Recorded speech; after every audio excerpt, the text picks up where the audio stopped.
Titan stood perfectly still in the middle of the pasture. His massive frame was rigid, like it was carved from stone. For 3 straight hours, the giant horse hadn't moved a single muscle.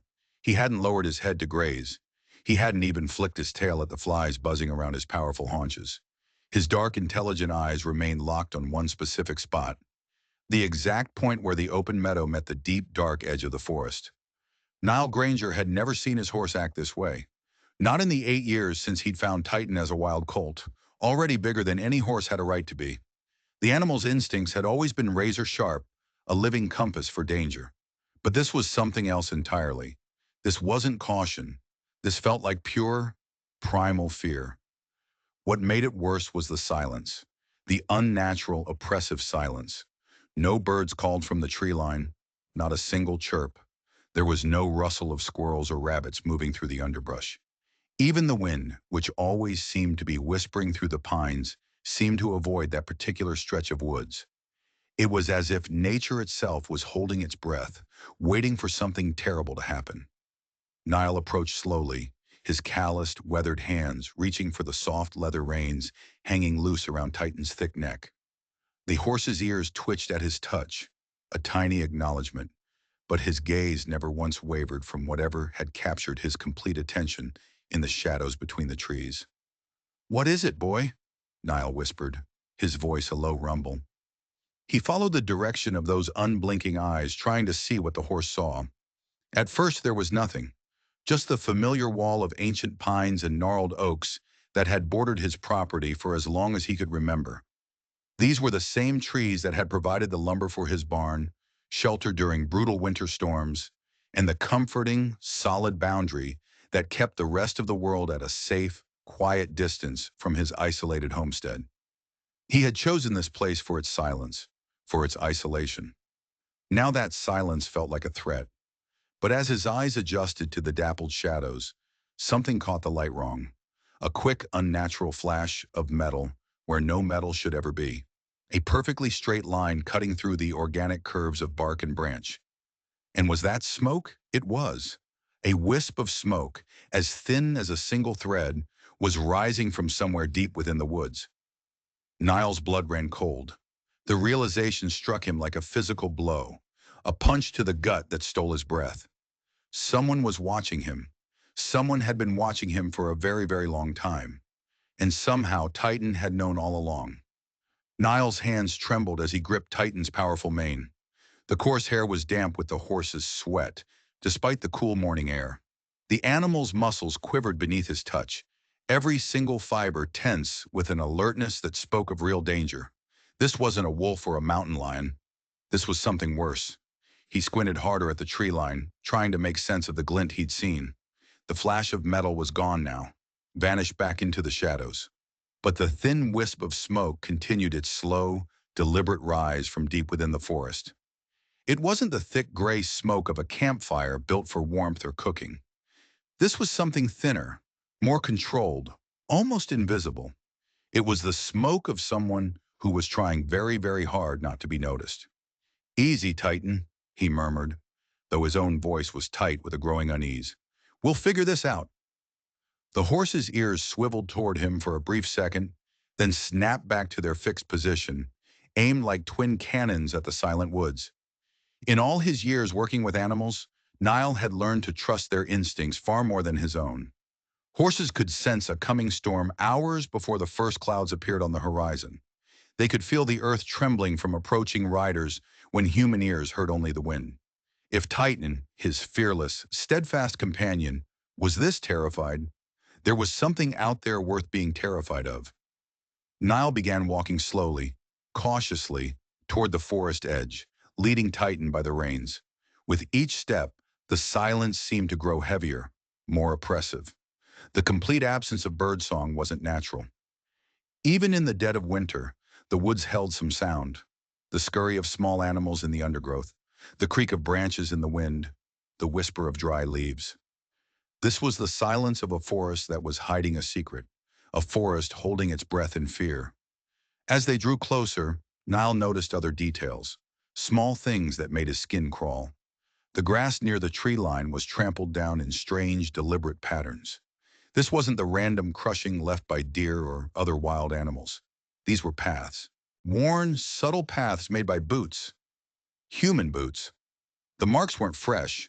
They were partially grown over, suggesting they'd been made repeatedly, over weeks, maybe even months.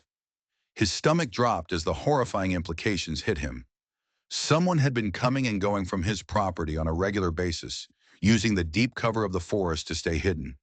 Someone who knew his routines well enough to avoid being seen. Someone who had been patient enough to establish patterns, to learn his habits, to study him from the shadows like an insect in a jar. Suddenly, Titan reared back, pulling the reins taut in Niall's grip with explosive force.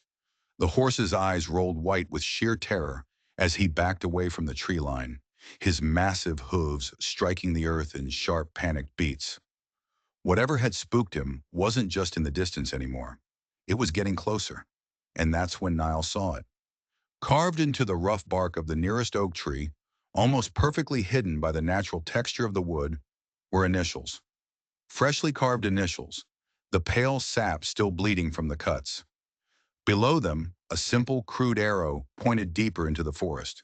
Someone wanted him to follow. Someone had been waiting for him to notice.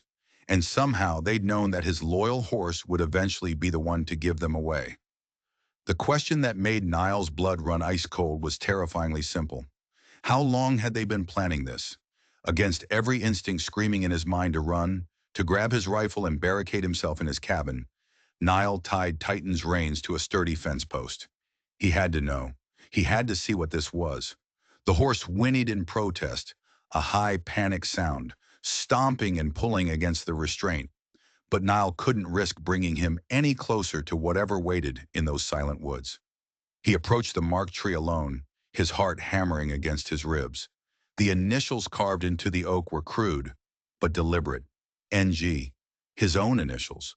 Below them, the arrow pointed due north, deeper into the woods than Niall had ventured in years. The sap oozing from the fresh cuts was still sticky when he touched it with a trembling finger. Someone had carved them recently, very recently, perhaps within the last day, or even just hours ago. His mind raced, desperately trying to connect the pieces. Who knew his full name?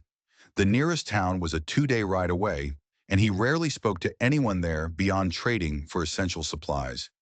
He lived this way by choice, deliberately isolated, avoiding the messy complications that came with neighbors and community. He had a past he wanted to keep buried, yet someone had not only discovered his identity, but had been watching him long enough to establish patterns and plan whatever this was. An invitation? A trap?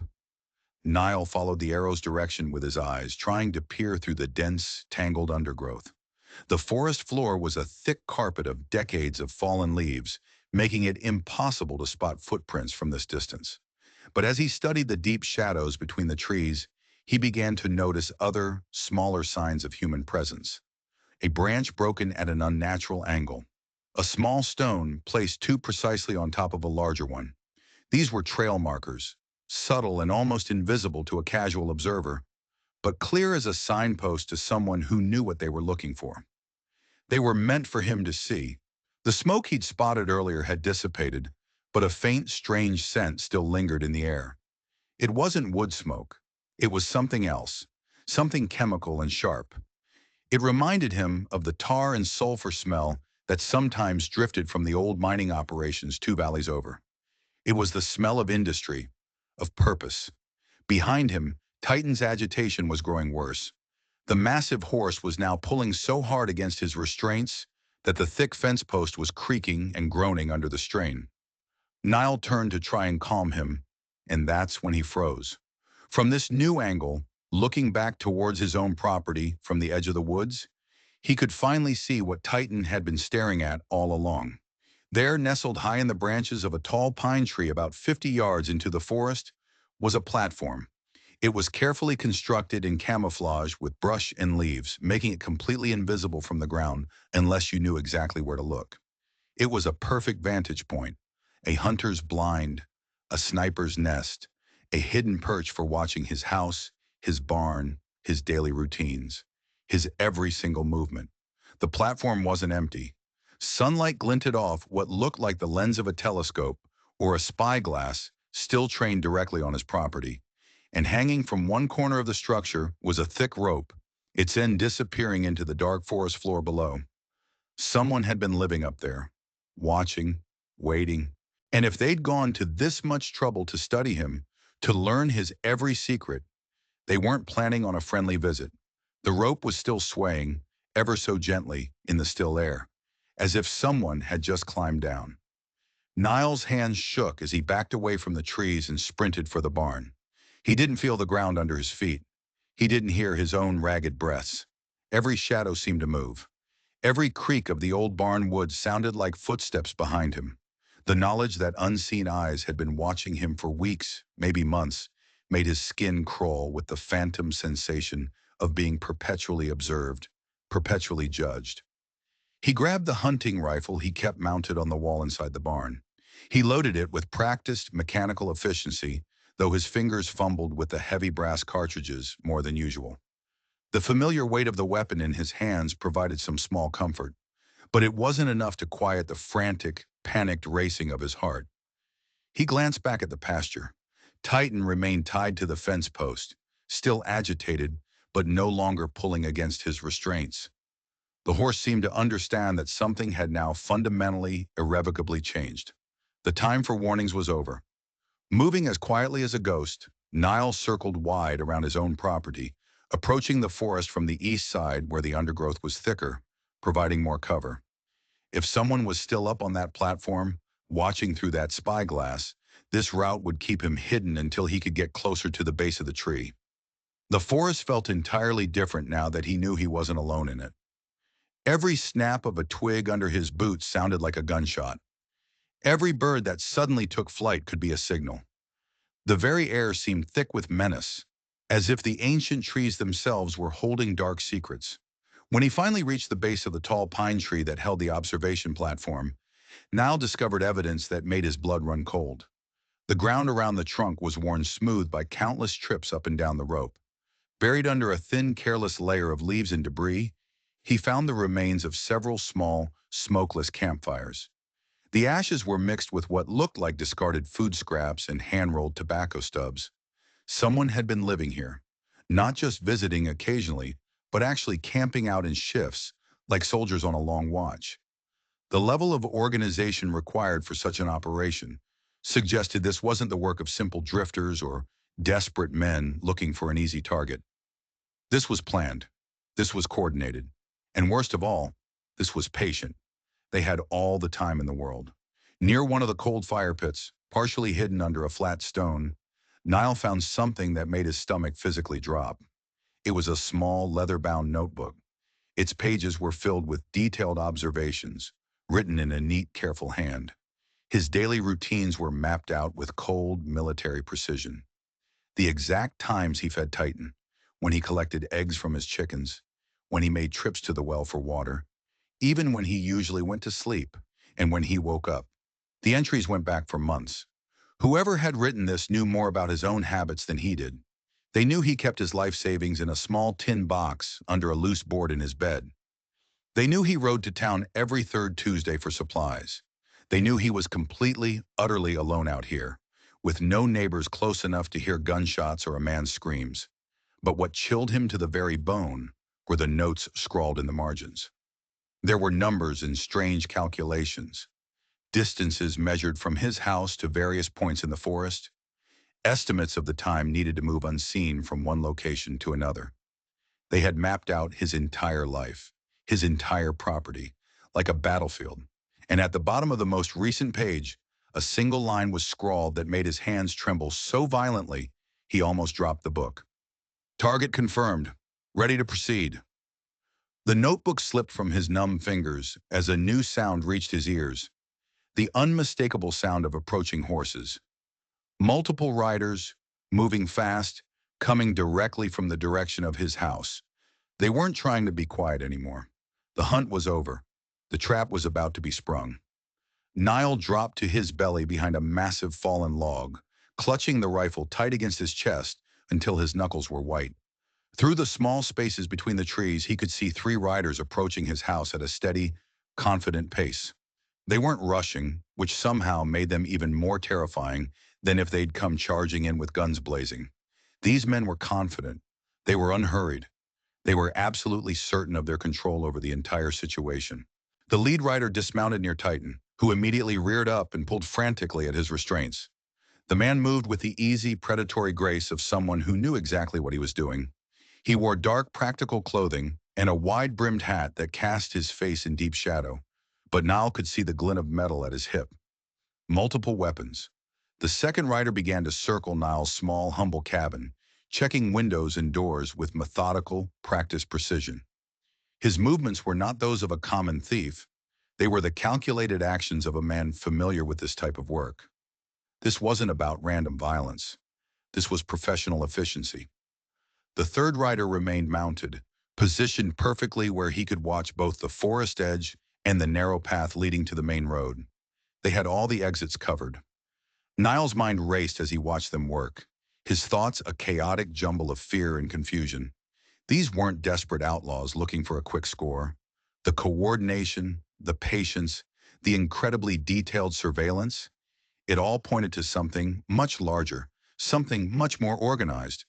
But what could a simple man like himself, a man who had intentionally cut himself off from the world, possibly have that would warrant this level of planning? The lead rider pulled something from his saddlebag and walked calmly toward Niall's front door. Even from this distance, Niall could see it was a piece of paper.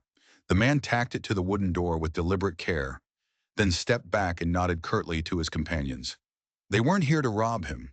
Not right now. They were here to deliver a message. The riders remounted their horses and began to leave, but not the way they'd come.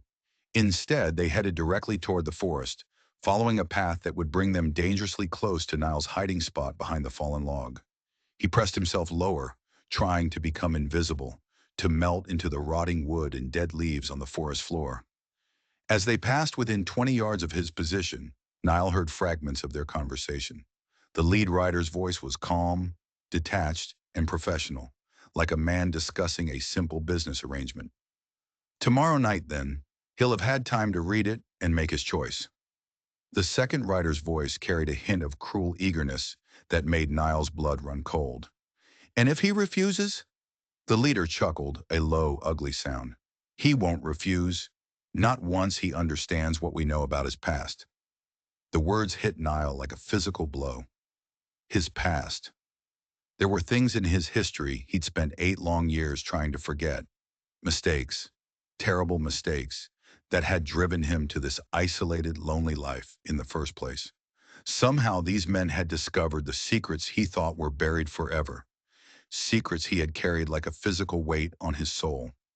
The riders disappeared into the deep woods, following what was clearly a well-established trail.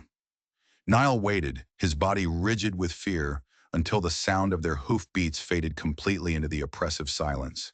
He slowly, painfully, got to his feet. His legs shook as he made his way back toward his cabin, every step filled with a profound dread of what message awaited him on his own front door. But as he approached his house, he noticed something that stopped him dead in his tracks. His heart, which he thought couldn't beat any faster, began to pound with a new kind of terror. Titan was gone. The rope hung empty from the fence post, cut clean through with a sharp blade. They had taken his horse. They had taken the only thing in the world that mattered to him. And somehow Niall knew this was just the beginning.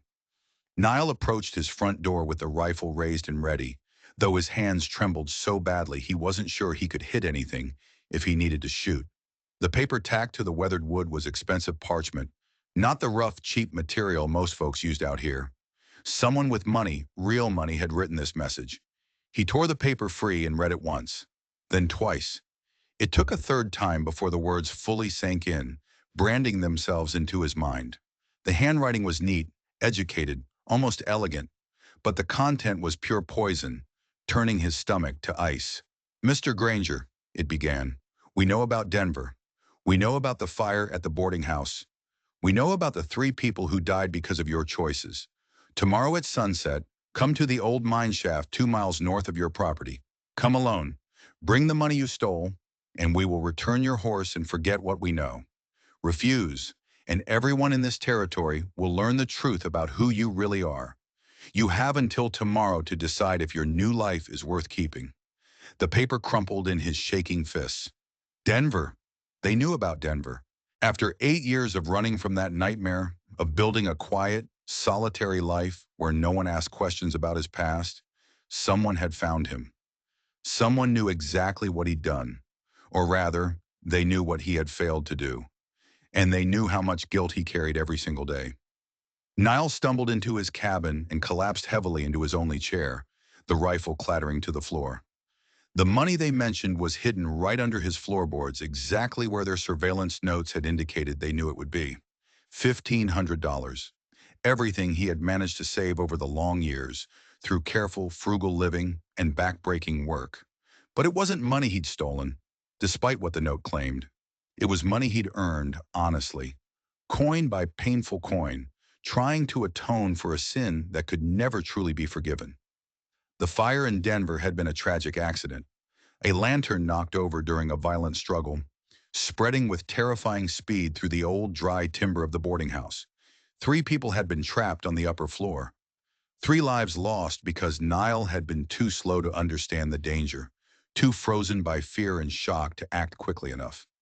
The authorities had officially called it a tragic accident, but Niall knew better. His hesitation, his moment of cowardice, had cost those people their lives. He'd left Denver that very same night, unable to face the grieving families of the dead, unable to sleep in a town where every building, every shadow reminded him of his profound failure as a man. For 8 long years, he'd lived with the crushing weight of those deaths, trying to become a better man in their memory. And now someone was going to use that very tragedy against him, twisting it into a weapon. But who? And how in God's name had they tracked him across 3 territories to this isolated homestead, a place he had chosen specifically to be forgotten? Outside, the sun was beginning to set, painting the wide sky the color of blood and fire.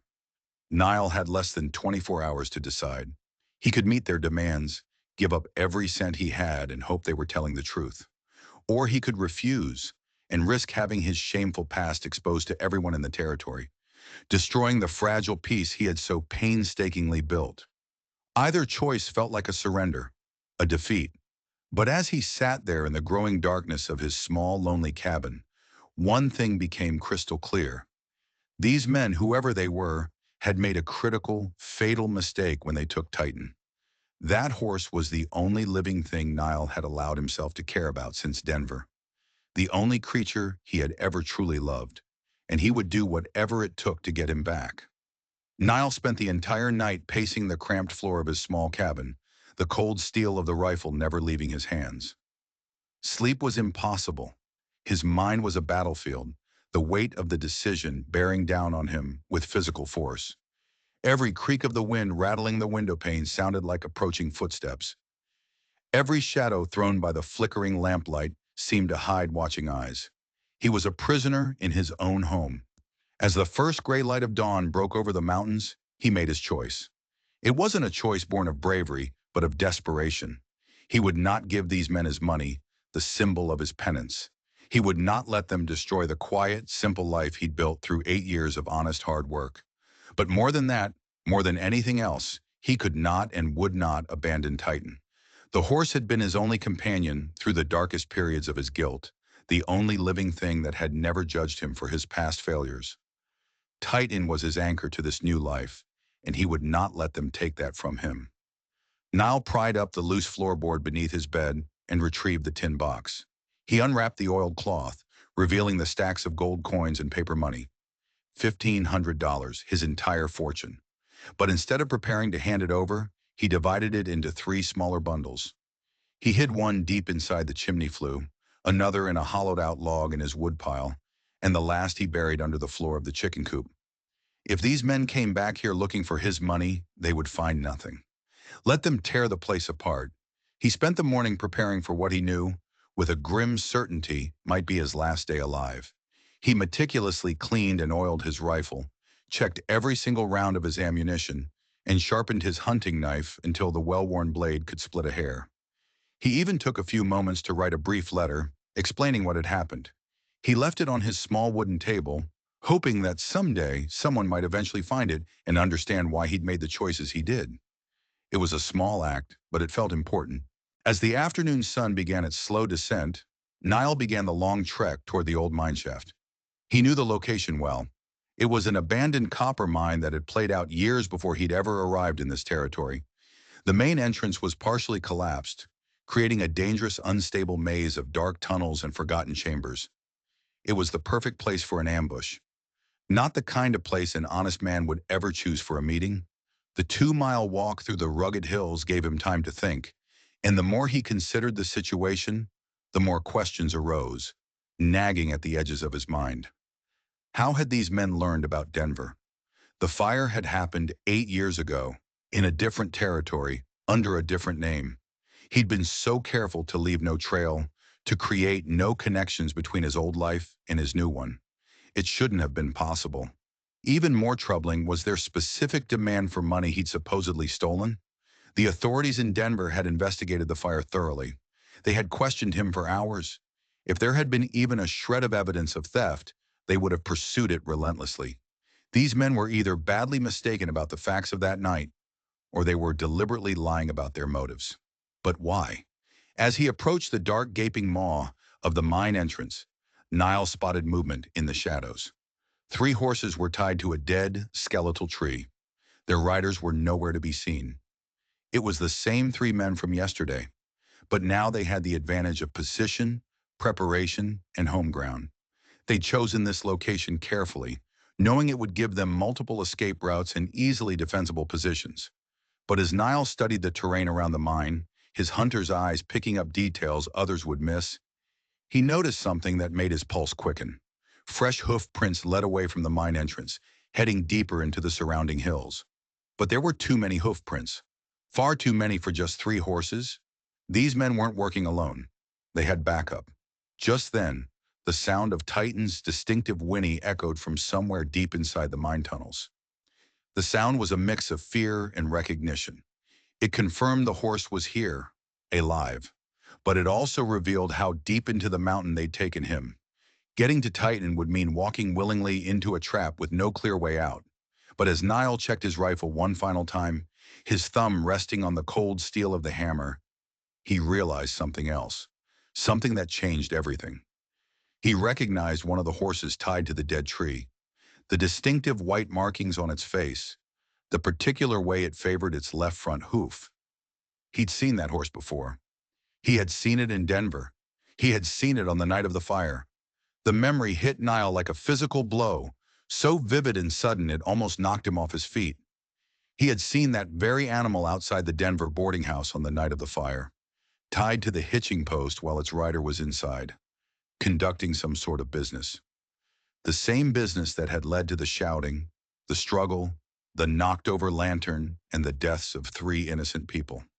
Now Niall understood. Now it all made a terrible, horrifying kind of sense. These men weren't random criminals who had stumbled across his secret by chance. They were the partners of the man who had died in that boarding house fire 8 years ago. The man whose own illegal, violent activities had caused the struggle that started the blaze in the first place. They had tracked him across 3 territories for all these years. Not for justice, but for revenge. A voice, calm and confident, echoed from somewhere deep inside the mine shaft, the sound amplified by the stone walls. "Mr. Granger, we know you're out there. Come on inside. Let's finish what was started in Denver." Niall took a deep, steadying breath and stepped out from his cover, walking into the oppressive darkness of the mine entrance. The air inside was thick with dust and the sharp, metallic smell of old copper ore. Water dripped somewhere in the depths, a slow, irregular rhythm that did little to mask the sound of his own thudding heart. His eyes adjusted slowly to the dim light filtering in from outside. The main tunnel stretched ahead for about 50 yards before branching off into several smaller, darker passages. Titan's nervous whinnying came from the left branch, the sound echoing off the cold stone walls. But Niall could hear low voices from multiple directions, confirming his suspicion that more than just 3 men were waiting for him in the darkness. "You killed our partner," the voice continued, closer now. "Marcus Webb was conducting legitimate business when you interfered." The fire that followed was your fault, and the money he was carrying that night disappeared. You took it. Niall's hands tightened on the stock of his rifle. Marcus Webb. The name brought the full horror of that night crashing back into his mind. Webb had been in the boarding house hallway, brutally beating a young woman, demanding payment for a debt her recently deceased husband had supposedly owed. When Niall had tried to intervene, to stop the beating, Webb had pulled a knife. The desperate struggle that followed had knocked over the oil lantern that started the fire. Webb was robbing that woman, Niall called out, his own voice echoing strangely in the dark, cavernous tunnels. I saw him take her money. If anyone stole anything that night, it was him. A harsh, cruel laugh came from somewhere ahead in the darkness. Marcus was collecting what was owed to our organization. That woman's husband had borrowed money he couldn't repay. We don't give charity, Mr. Granger. We collect our debts, one way or another. The pieces fell into place with a sickening, final clarity. Webb hadn't been a simple criminal or a lone thug. He'd been part of an organized loan sharking operation, the kind that preyed on desperate people and used extreme violence to collect their payments. The money they claimed Niall had stolen was probably the same money Webb had just beaten out of that poor woman. A shadow moved in the tunnel just ahead, and Niall caught the glint of firelight on a rifle barrel. Someone was positioning themselves for a clear shot. He was being herded, driven deeper into their trap. But just as he prepared to dive for cover, another sound reached his ears. A new sound, coming from outside the mine. The sound of multiple horses approaching the mine entrance at a fast pace. Too many horses for this to be a coincidence. Whatever these men had planned, it was far bigger than just simple revenge for one dead partner. They'd brought an army to this isolated, forgotten mine, and Niall was trapped right in the middle of it, with nowhere left to run. Niall pressed himself flat against the cold, damp mine wall as the sound of the approaching horses grew louder, closer. Through the mine entrance behind him, he could see dust clouds rising in the late afternoon sun. At least 6 riders, maybe more, were converging on the mine from different directions, cutting off any possibility of escape. These men had planned their ambush carefully, methodically. But they'd made one critical mistake. They didn't know this mine, not like he did. Years of exploring these abandoned tunnels while hunting had taught Niall every passage, every shaft, and every dead end. He knew there was a narrow, forgotten ventilation shaft that connected this main tunnel to a hidden exit on the far side of the hill, an opening almost completely obscured by a thick growth of thorny bushes. If he could just reach Titan and get to that passage, they might both be able to escape before the reinforcements arrived and sealed the mine completely. "You're surrounded, Granger," the leader's voice called out, laced with triumph. "Our business associates are arriving now. You can come out peacefully and face justice for what you did to Marcus, or we can come in there and drag you out. Either way, you're not leaving these mountains alive." Instead of responding, Niall melted back into the deeper darkness of the mine, moving with a speed and silence born of desperation. He used his intimate knowledge of the layout to stay one step ahead of his pursuers. The tunnel branch where they were holding Titan connected directly to the escape route, but getting there meant passing through a large, open chamber where he knew at least 2 of Webb's men were waiting. As he crept closer to the chamber, Niall could hear them whispering urgently, their voices filled with confusion and anxiety. They were talking about the riders outside. Their confidence was beginning to crack. They were realizing that their simple, personal revenge plot had suddenly become far more complicated. These weren't professional killers. They were greedy criminals who had let their anger and their arrogance cloud their judgment. They had drawn too much attention. Niall took advantage of their distraction. While they were peering back toward the main entrance, worried about the new arrivals, he slipped past their position in the deep shadows along the far wall. The chamber where they'd tied Titan was just ahead. The thundering of hoofbeats outside was getting louder by the second. Whatever reinforcements were coming, they would arrive within minutes. He found Titan in a small, natural cavern, tied securely to a rock outcropping, but thankfully unharmed. The massive horse's eyes showed a flash of recognition and relief when he caught Niall's scent in the dusty air. Working with frantic speed, Niall untied the thick restraints and began leading Titan toward the narrow passage that would, he prayed, take them to freedom. Behind them, angry shouts erupted as the men discovered his escape attempt. Gunshots echoed through the tunnels, the sound deafening in the enclosed space, but the bullets ricocheted harmlessly off the stone walls far behind them. Nile urged Titan forward into the cramped and dark passage.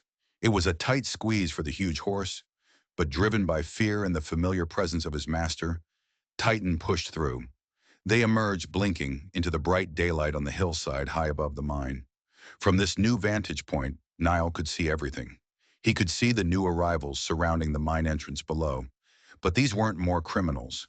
They weren't business associates at all. The distinctive uniforms and the glint of sun on silver badges marked them as federal marshals. Someone had tipped off the authorities about the loan sharking operations activities in the territory. As Nile watched from the safety of the hillside, his hand resting on Titan's trembling neck, the marshals called for the surrender of everyone inside the mine. The men who had terrorized him, who had hunted him, were now hopelessly trapped in the very same tunnels they had planned to use as his tomb. Their far-reaching criminal organization had finally attracted the attention of the law, and their obsessive, years-long hunt for revenge had led them directly, unknowingly, into a federal trap. Niall swung himself up onto Titan's broad back. He looked down at the scene one last time, at the lawmen closing in, at the end of a dark chapter of his life. He knew with a deep and profound certainty that his past would finally, truly be laid to rest. The men who had blamed him for Marcus Webb's death would now have to face justice for their own extensive crimes, and this territory would be a safer place without their predatory, violent operation. After 8 long years of running, 8 years of carrying the suffocating guilt for deaths that were never truly his fault, Niall Granger was finally free. He turned Titan toward home and rode away, not into the sunset, but into the clear, bright light of a new day, leaving the ghosts of Denver behind him in the darkness of the mine forever. If you enjoyed this story, click the video on your screen now to watch another unforgettable tale where courage and determination collide in ways you never expected. Don't forget to subscribe and consider leaving a super chat to help us keep bringing you more stories like these. Your support means everything to us.